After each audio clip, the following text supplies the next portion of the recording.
Oh, mais avant, mais vraiment, le monde a changé. Avant, même le grand frère du quartier, même l'oncle du quartier, même le voisin du quartier, il te retrouve dans un coin bizarre avec une fille, même s'il n'est pas ton père, il n'est pas ta mère, il va te prendre là, il va te tirer, il va t'amener chez tes parents. Vrai ou faux? Nakangi moi noyo. Mais Lélo, viens, Néni, viens. Petit, petit, petit. Où va le monde? Où va le monde? Parce que lui-même, il est dans des choses. Nous devons être différents. Nous devons être différents. Il est possible de se marier, tu es chaste. Il est possible de te marier, tu es vierge. Il est possible de se marier, on n'a pas fait ces choses. Donne-moi la main, je vais te parler un peu. Quand vous êtes fiancé et vous sentez que vous commencez à avoir ce désir de vous toucher, ne vous rencontrez plus. On appelle ça cesser le feu.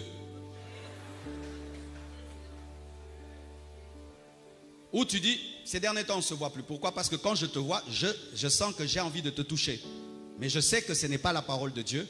Alors le temps que le feu baisse, tu restes chez vous, je reste chez moi. Je te signalerai lorsque je serai normal. Oui. Oui. Celui qui m'a appris ça s'appelle Zacharias Tane Famoun. C'est l'un des grands enseignants de la parole de l'Afrique. Il est déjà mort. Il a écrit les meilleurs livres africains côté sanctification. Et dans son livre sur le choix du conjoint, il a donné ce conseil-là. C'est-à-dire que pour demeurer dans l'humilité, il faut savoir connaître tes limites. Quand tu ne connais pas tes limites, tu vas aller dans une guerre, on va te taper. Et tu dis non, non, non, ces derniers temps, je vais t'épouser, je t'aime, mais je sens que mon corps est attiré par toi et j'ai envie de te toucher et je sais que ce n'est pas la parole de Dieu. Reste chez vous, je reste chez moi, nous nous rencontrerons lorsque je serai fort. Et ma soeur, un homme qui te dit ça, respecte-le. Cet homme sera fidèle. Cet homme vaincra beaucoup de tentations parce que ce sont les hommes qui connaissent leurs limites qui demeurent dans la victoire. Vous savez, ces gens qu'on appelle champions, ce ne sont pas les hommes les plus forts du monde. Ce sont des hommes qui montent sur le ring lorsqu'ils sont sûrs qu'ils vont taper. Tu n'as rien compris. Le champion du monde de boxe n'est pas le boxeur le plus fort, mais c'est un boxeur qui ne monte sur le ring que s'il est sûr qu'il va taper. Quand il sait qu'il n'est pas en forme, il ne monte pas. C'est pourquoi on pense qu'il est toujours fort. Non, il ne monte sur les rings que quand il est fort. Toi aussi, ne va sur les rings que quand tu es fort. Ça va te garder et tu vas te marier dans la pureté. C'est ainsi que dans les fiançailles, on ne partage pas que les paroles, on partage aussi les pensées. Parce que quelqu'un peut être très calme là-bas, mais déjà dans ma canisse, déjà assez poli déjà. Et oui, et puis tu dis, ma canisse au pola. Maman, quoi y a susté? Satan au côté là. Vous m'entendez, hein? Alléluia. C'est l'humilité qui garde dans la pureté. L'orgueil spirituel tue. Ne va jamais dans un combat sans que Dieu ne te dise et qu'il te dise, mon fils, tu peux résister. Quand Dieu te dit, tu ne peux pas, n'y va pas. N'y va pas. Alors souvent, dans ce domaine, il y a une confusion entre les pollutions nocturnes, l'onanisme et la masturbation. J'aimerais donner des précisions à ce sujet. Aujourd'hui, j'ai introduit le sujet. Qu'est-ce que la masturbation? Qu'est-ce que l'onanisme? Et qu'est-ce que la pollution nocturne? La masturbation, c'est le fait de te donner à toi-même du plaisir. Mais aussi de donner à quelqu'un d'autre le plaisir, mais qui n'est pas ton mari, mais avec tes mains, qui n'est pas ta femme, avec les mains. Mais pour ce qui est de l'onanisme, il y a des gens qui mélangent cela. Mais pour ma part, je ne crois pas que l'onanisme soit la masturbation. Je prends le verset qui en parle dans Genèse 38, versets 1 à 10. Qui a déjà entendu parler de l'onanisme? Ok. La Bible dit ceci. En ce temps-là, Judas s'éloigna de ses frères et se retira vers un homme d'Adoulam, nommé Hira. Là, Judas vit la fille d'un Cananéen, nommé Shua. Il la prit pour femme et alla vers elle. Elle devint enceinte et enfanta un fils qu'elle appela Er.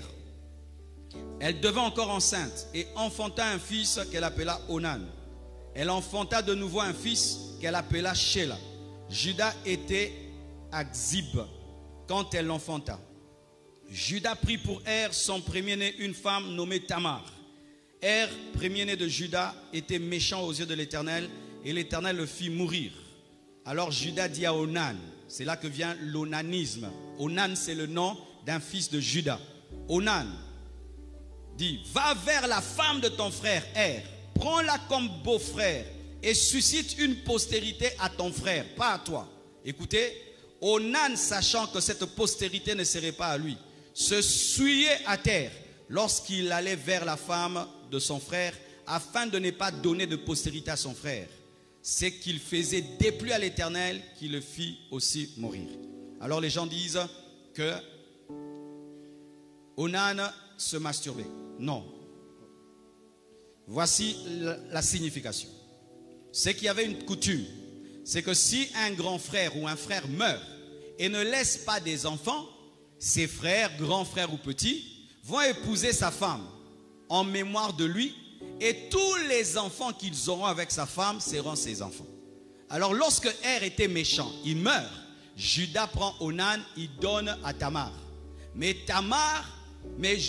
Onan ne voulait pas avoir des enfants qui seront les enfants de son frère. Et donc lorsqu'il s'unissait avec Tamar, il s'unissait vraiment avec Tamar, mais quand c'était maintenant le moment de lui donner sa sémence, il la répandait par terre. C'est ça, ce n'était pas de la masturbation, c'était de la contraception. C'était de la contraception naturelle. Et ce n'est pas donc, en voyant cette habitude, je peux sentir qu'il n'est pas celui qui a créé cette habitude. C'était une habitude qu'il y avait en ce temps-là. Lorsque les hommes ne voulaient pas donner une descendance, ils répandaient leur sémence par terre. Mais Dieu ne frappe pas Onan parce qu'il répand la sémence par terre. Il le frappe parce qu'il est méchant, il ne veut pas donner une postérité à son frère. Suivez-moi un peu, amen, hein? Parce que j'entends des doctrines, hein? La sémence de l'homme ne doit pas se répandre par terre. Si tu répands, ce sont des enfants que tu tues. Tu sais, il y a combien d'enfants là-bas? Il y a plus d'1 million d'enfants. Donc tous ces enfants-là, même quand la sémence de l'homme entre dans la femme ne prend qu'un. Et si elle en prend beaucoup, c'est 2 quand on parle des jumeaux, ou 3. Mais tout le reste est perdu, pourri, s'abîme là-bas. Alors si vous avez ça, donc Dieu lui-même, il répand la sémence. Vous comprenez ça? Parce que les gens donnent des doctrines comme ça sur base de ce verset. C'est ainsi que dans les églises, on est contre le préservatif, on est contre ceci. Et les gens ont des enfants involontaires, 12 tribus d'Israël. Donnez-moi la main, hein? C'est ça l'église. On ne veut pas, les femmes ne peuvent pas faire la ligature, péché. Quand Dieu donne, il faut prendre comme un basketteur ou bien comme un keeper. 2, les femmes ne peuvent pas mettre des implants, le péché. Ok. Elles doivent maîtriser leur date. Hein? Beaucoup de femmes ne maîtrisent plus. Elles doivent maîtriser, l'homme doit maîtriser. Ça devient de la mathématique. C'est quand? Lundi? Mardi? Mardi à 18h. Tableau de bord. C'est ce qu'on prêche dans les églises, tableau de bord. Lui-même il prêche ça, il ne fait pas ça. Il faut arrêter l'hypocrisie. Hein? Il faut arrêter l'hypocrisie. Prêcher des choses comme si tu prêchais à des anges. Pas de contraceptif. Aussi, la femme ne doit pas prendre un médicament qui empêche qu'elle soit enceinte. Elle doit seulement calculer. Voici en matière de contraception. Il y a des bonnes contraceptions et des mauvaises. La mauvaise contraception, c'est celle qui crée des mini-avortements. C'est dire que c'est une contraception qui laisse la sémence de l'homme rencontrer l'ovule, l'ovule de la femme fécondé, et puis ça vient tuer l'enfant. Même si cet enfant a 1 jour, 2 jours, si la contraception la tue les œufs qui sont déjà fécondés, là, c'est un péché. Mais si ça empêche à la sémence de l'homme de rencontrer la femme, il n'y a pas de péché. Tout dépend maintenant de ta conscience. Car tout ce qui se fait sans conviction est un péché. C'est pourquoi moi je dirais jamais à un chrétien, le préservatif c'est un péché. Et puis je prends le verset d'Onan. Non, Dieu n'a pas frappé Onan à cause du fait que la sémence est répandue par terre. Il a frappé parce qu'il ne voulait pas donner une descendance. Alléluia. Alléluia. Je vais te donner une autre preuve. Deutéronome 23, versets 10 à 13. La Bible dit ceci. On parle de la pollution nocturne. Et la pollution nocturne, elle est naturelle. Donc si elle est naturelle, c'est Dieu qui l'a créée. Deutéronome 23, versets 10 à 13. La Bible dit, s'il y a chez toi un homme qui ne soit pas pur par suite d'un accident nocturne, il sortira du camp et n'entrera point dans le camp. Sur le soir, il se lavera dans l'eau et après le coucher du soleil, il pourra rentrer au camp. Alors quelqu'un va dire, tu vois, c'est un péché. On l'a mis en quarantaine, parce qu'il a eu une pollution nocturne. Et la pollution nocturne arrive souvent aux hommes, les célibataires surtout. Alors, la Bible dit au verset 12, tu auras un lieu hors du camp, et c'est là dehors que tu iras. Verset 13 aussi. Tu auras parmi ton bagage un instrument dont tu te serviras pour faire un creux, un trou, et recouvrir tes excréments quand tu voudras aller dehors. Dieu prend la pollution nocturne, il la met avec les excréments. Pour dire quoi? C'était des lois sanitaires. Ce n'était pas spirituel, c'était sanitaire. C'était pour la propreté, parce que 1 million, plus de 6 millions de personnes dans un désert, s'il n'y a pas de propreté, il y a des maladies. Mais ce n'est pas que c'était un péché spirituel, c'était une impureté physique qui peut se laver avec l'eau. Il n'y avait pas un sacrifice de péché par rapport à cela. Amen. Mais s'il y a des pollutions nocturnes répandues par l'organisme de Dieu de manière naturelle, donc c'est Dieu qui les a fait. Dans les églises, tout est démon, mari de nuit, femme de nuit.